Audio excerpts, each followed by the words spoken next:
मित्रांनो, या ठिकाणी थोडंसं ऊन यायला लागलं आहे. तर मी ज्या वेळेला निघालेलो ऑफिसला जाण्यासाठी त्यावेळेला धुक्याचं अक्षरशः सर्वदूर असं साम्राज्य पसरलं होतं. आणि आता थोडंसं ऊन पडतं आहे, त्यामुळं धुकं थोडंसं कमी झालं आहे.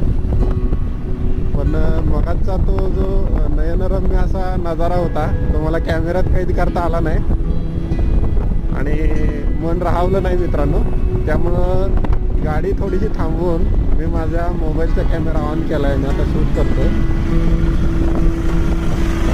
थोडंसं धुकं तुम्हाला कमी जाणवत असेल, पण धुक्याची जी चादर आहे ती इतकी अप्रतिम पसरली होती मित्रांनो चारी बाजूला, की ते शब्दात सांगणं आता माझ्यासाठी खरोखर म्हणजे